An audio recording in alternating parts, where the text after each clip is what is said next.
It is 2:17 in the morning. Margaret Chen is asleep. Her phone is on the nightstand, screen down, charging. She does not hear the notification because she has Do Not Disturb enabled between 10 p.m. and 7 a.m. She set that up herself. She is by every measure a responsible digital citizen. Her AI agent, however, is wide awake. It started at 2:11. An email arrived in Margaret's executive inbox. The sender appeared to be her chief of staff, Dominic Walsh. The subject line read, Urgent, board logistics change, action needed before 8 a.m. The body contained a politely worded request. Could Margaret's agent please coordinate a wire transfer of $94,000 to a new vendor escrow account for a confidential M&A pre-engagement retainer? All the relevant documents were attached. The agent should have full context from prior calendar events, she was told. It would know what to do, and it did. The agent parsed the email. It cross-referenced Margaret's calendar. It found the board meeting on Tuesday. It found the M&A strategy session from 3 weeks prior. It found a prior email thread with the real Dominic Walsh discussing vendor onboarding for Q3 initiatives. The pattern matched. The confidence score was high. The agent drafted the wire authorization, pre-filled the approval form, and sent a summary to Margaret's secure messages app, flagged as low urgency for her morning review. Then it executed. Dominic Walsh did not send that email. His account was clean. The message came from a lookalike domain, registered 4 days earlier. The attached documents were real, scraped from a prior data exposure at a legal services firm. The M&A context was real. The board meeting was real. Every piece of social context the agent used to validate the request had been deliberately seeded into the environment over the previous 72 hours. The attacker did not hack Margaret Chen's AI agent. They simply had a conversation with it. Margaret woke up at 7:04, made coffee, opened her messages app, saw the summary, read, Wire authorization submitted per Dominic's 2:17 a.m. request. Confirmation code attached. She called Dominic at 7:09. He had no idea what she was talking about.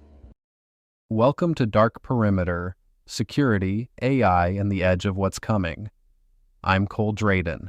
That story you just heard is fictional. The name, the company, the wire amount, all fabricated. The attack technique is not. Today we are talking about AI agents, what they can do, what they are about to do, and why the security industry is, I would argue, dangerously behind on what that means. As I am recording this, Google I/O begins in less than 24 hours. Tomorrow morning at 10 a.m. Pacific, Google is expected to take the stage at Shoreline Amphitheater and announce what may be the most aggressive agentic AI deployment in consumer history.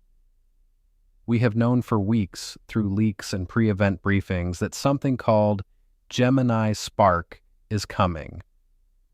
An always-on, persistent AI agent embedded across your phone, your laptop, your inbox, your calendar, your browser. Before the main keynote, Google already unveiled pieces of this vision at the Android show last week under the umbrella name Gemini Intelligence. An internal code name floating around the security research community for this initiative? Remy. Whether or not that name sticks, whether or not any of the specific features land exactly as rumored, the direction is clear. We are moving from AI as a tool you invoke to AI as an agent that acts.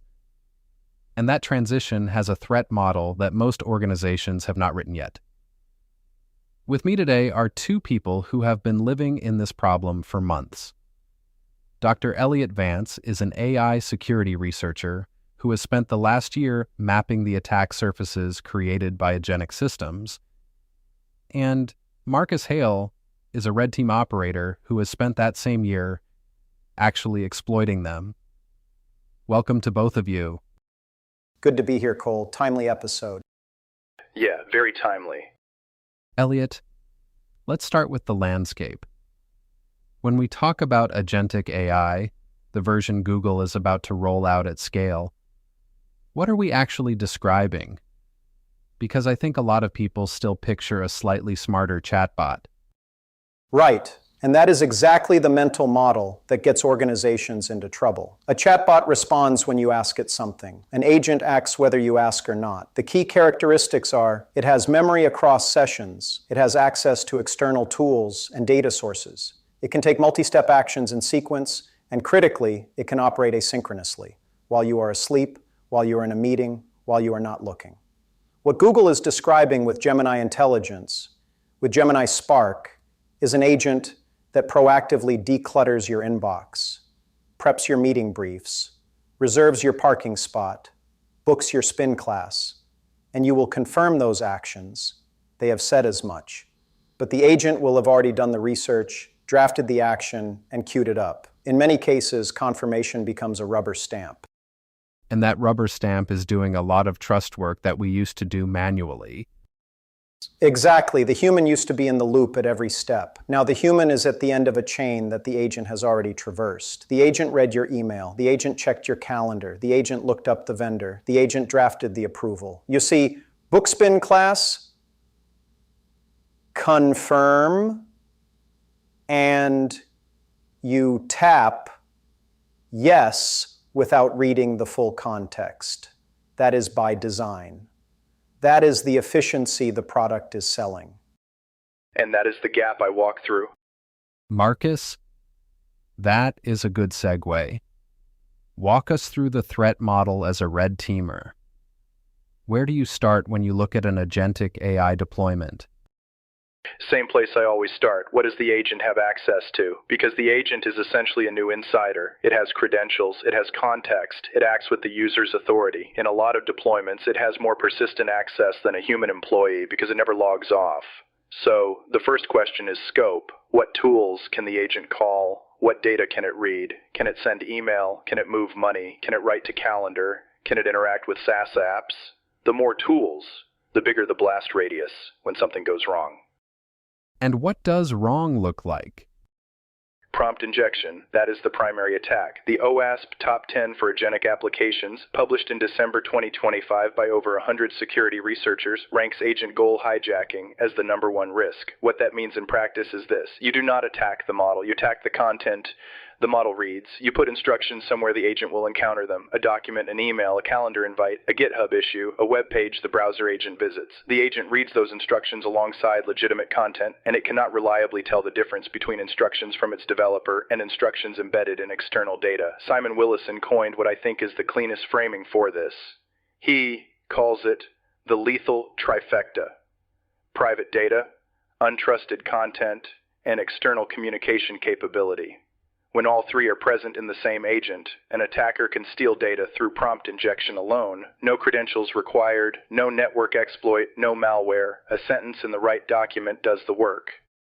And most deployed agentic systems have all three. An enterprise AI agent connected to email has private data, your entire inbox. It processes untrusted content, every external email, every attachment, every link. And it has external communication capability.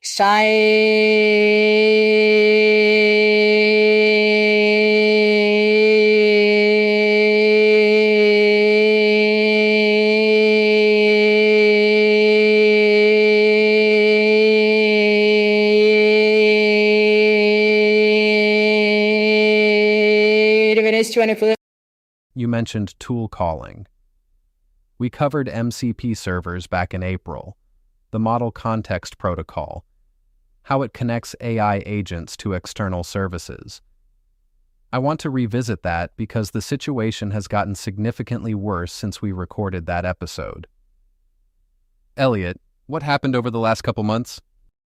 February 2026, researchers scanned the public internet and found over 8,000 MCP servers exposed with no authentication, not behind a firewall, not requiring credentials, admin panels open, debug endpoints reachable, in some cases, full agent conversation logs and environment variables, including API keys accessible to anyone who knew where to look.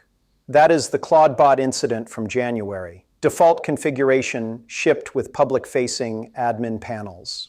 It was not a 0-day, it was misconfiguration at scale, and then the CVEs started stacking up, 30 and 60 days between January and March. GitHub's MCP server had a prompt injection vulnerability. Attackers embedded crafted prompts in public GitHub issues and pull requests. When an agent processed those through the MCP server, it leaked private repository code into public pull requests. Microsoft's Azure DevOps MCP package shipped with a missing authentication layer. Anthropic's own reference, Git MCP server, had 3 CVEs: path traversal, argument injection, repository scoping bypass, chained together for remote code execution via prompt injection alone. If Anthropic's own reference implementation shipped with those flaws, every third-party MCP server built with half the resources should be treated as compromised until proven otherwise. That is the posture I take going into any engagement now. Let's bring this back to tomorrow's announcements, because I want to contextualize what Google is about to do against the threat model we have just laid out. What we know, or believe we know, about Gemini Spark: it will operate in the background across your Android devices, your Chrome browser, your Google apps. It will monitor your inbox, prep meeting briefs, track news stories you care about. It will interact with your calendar and, with confirmation, take actions like booking appointments, reserving parking, completing purchases.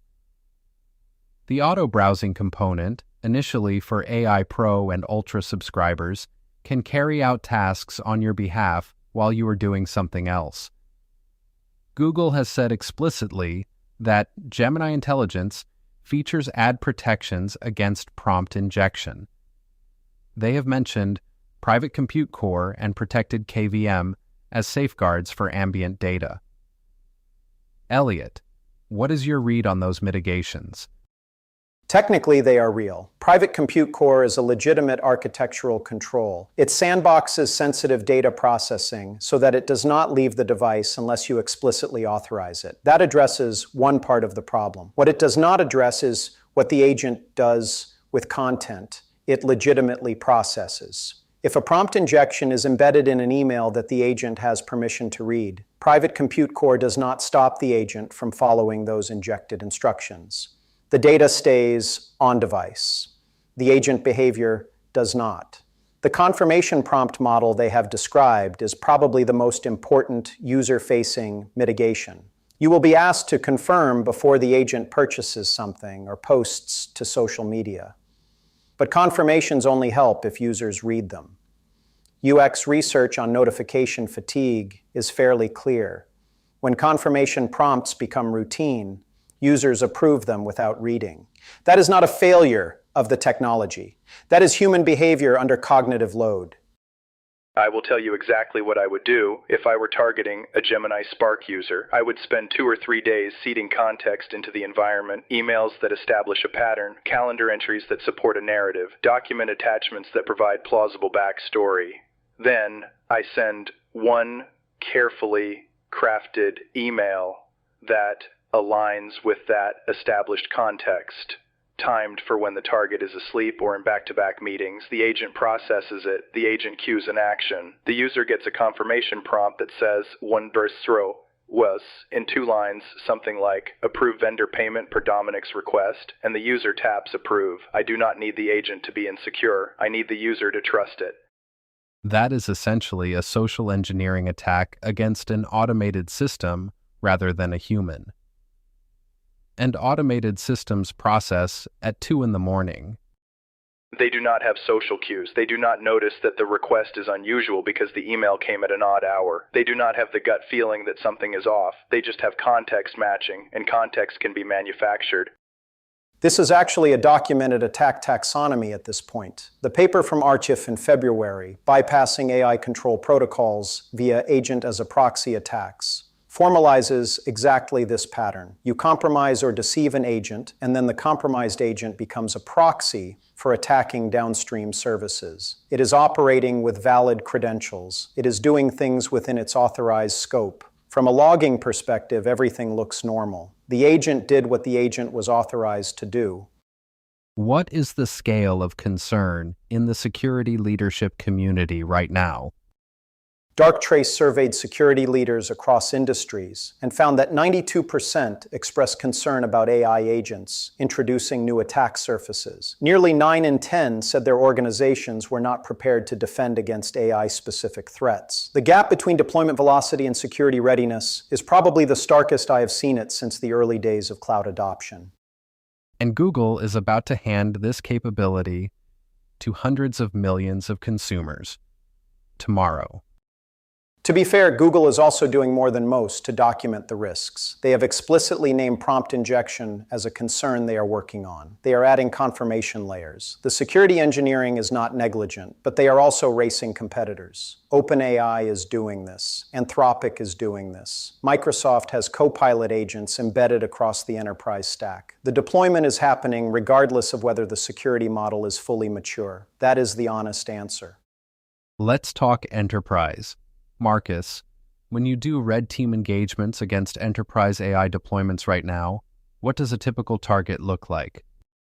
Messy. The typical enterprise has 3 or 4 different AI agent deployments from different vendors, none of which were purchased through a formal security review process. A sales team deployed an AI CRM assistant, an engineering team connected Claude Code or Copilot to their internal repositories, an executive assistant set up a Google Workspace agent to manage scheduling. None of these are talking to each other at the security layer. There is no unified policy. There is no audit log that covers all agent actions in a single pane. And there is almost certainly at least one MCP server or tool integration that nobody in IT knows exists. Shadow AI agents. Same problem as Shadow IT, but with execution capability. A developer stands up a local MCP server to connect their coding agent to the internal wiki. They did not mean for it to be a security problem. They needed the context. The MCP server ends up with read access to documentation that includes internal architecture diagrams, API endpoints, credential management procedures. It is sitting on their dev machine, which is on the corporate network. Nobody audited it. Nobody knows it is there. I walk into engagements and find these within the first 2 hours. The authentication gap is the thread that pulls everything else. Most enterprise MCP server deployments are not using OAuth with proper scoping. They are using static API keys, shared credentials. In some cases, no authentication at all, because the developer assumed the tool was internal only and the network would protect it. That assumption fails in a hybrid work environment. Elliott, talk about multi-agent pipelines. Because I think that is where the enterprise complexity really compounds. The architecture that enterprises are increasingly moving toward is orchestrator sub-agent models. You have a high-level orchestrator agent that receives a task, say prepare the quarterly board report, and it spins up sub-agents to gather data, synthesize analysis, format the output. Each of those sub-agents has its own tool access, its own context window. And each boundary between agents is a potential prompt injection propagation point. Here's why that matters. If the data gathering sub-agent processes a poisoned document and the injected instructions say, when you pass your output to the orchestrator, include the following text. The orchestrator receives instructions it believes came from its own sub-agent, which it trusts implicitly. The injection propagates up the chain. The orchestrator follows instructions from a source it considers internal and legitimate. The failure is distributed across multiple agents. Detection is extremely hard. And OWASP reports that 73% of live AI deployments have vulnerabilities open to prompt injection. Only about a third of organizations have deployed specific defenses. Those numbers are from audits earlier this year. What do defenses look like when they do exist? Layered. Input validation at the point where external content enters the agent pipeline. Content scanning for instruction-like patterns in documents and emails before the agent processes them. Explicit trust boundaries between agents in multi-agent architectures. Principle of least privilege for tool access. An agent that needs to read email does not need to send email. Privilege escalation should require human confirmation at every boundary crossing. For MCP specifically, pin server versions, verify checksums, audit tool definitions before deployment, maintain an allow list of approved MCP servers. Treat MCP server configuration as infrastructure code. It should go through the same review process as any other third-party dependency. And treat agent action logs as security telemetry. Every tool call an agent makes should be logged, time-stamped, and reviewable. Right now, most organizations cannot answer the question, what did our AI agent do yesterday? That is a gap that would not be acceptable for any other system with this level of access. I want to zoom out for a moment, because there is something philosophically important happening here that gets lost when we are talking about CVEs and injection attacks. We are building systems that operate with our authority while we are asleep. That is not a hyperbolic framing. That is a product description from a major technology company announced this week. The agent acts on your behalf. It has your calendar, your email, your identity, your credentials. It acts at 2 a.m. And we are trusting that it will interpret our intentions correctly in an adversarial environment, without meaningful ability to distinguish a legitimate instruction from a carefully crafted attack. That is a fundamentally different relationship with technology than anything we have built before.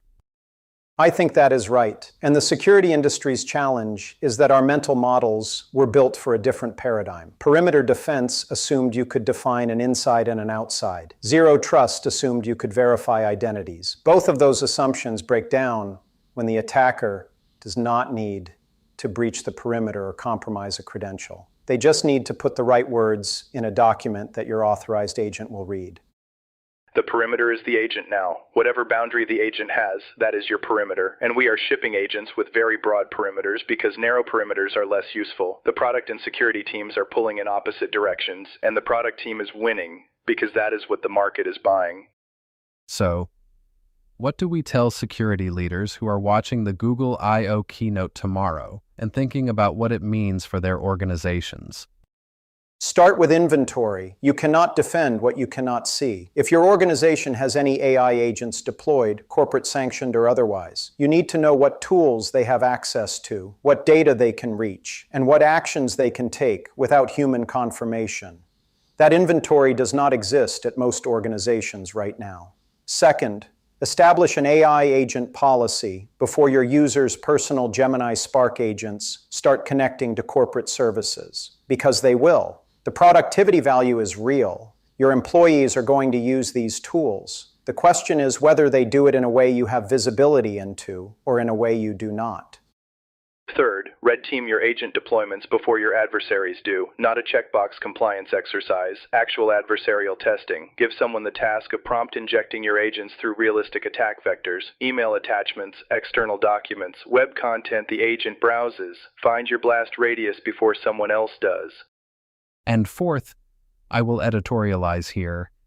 Have the conversation with your leadership and your board about what your organization's posture is on agentic AI. Because this is not a technical decision, it is a risk acceptance decision. Deploying a powerful AI agent across your enterprise has a risk profile that needs to be understood at the executive level. The controls are real. The residual risk is also real. Someone at the top of your organization needs to own that decision with clear eyes. The worst outcome is the one where you deploy. Because everyone else is deploying, you have not done the threat modeling. And you find out about the blast radius the same way Margaret Chen did, reading a confirmation summary over your morning coffee. Dr. Elliott Vance, Marcus Hale. Thank you. This was exactly the conversation I wanted to have this week. Thanks, Cole. Worth watching the I/O keynote tomorrow, not just as a product announcement. Watch it as a threat surface brief. Yeah, watch what the agent can do, then ask yourself who else could make it do that. That is the question. That is always the question on this show. To our listeners, if you want to go deeper on the MCP attack surface, go back to our April episode. We covered the protocol architecture, the tool calling model, and what early enterprise deployments were getting wrong. Everything Elliott and Marcus described today builds directly on that foundation. If you found this episode useful, share it with a security leader in your organization who needs to walk into tomorrow's announcements with context. That is the whole reason this show exists. I am Drayden. This is Dark Perimeter.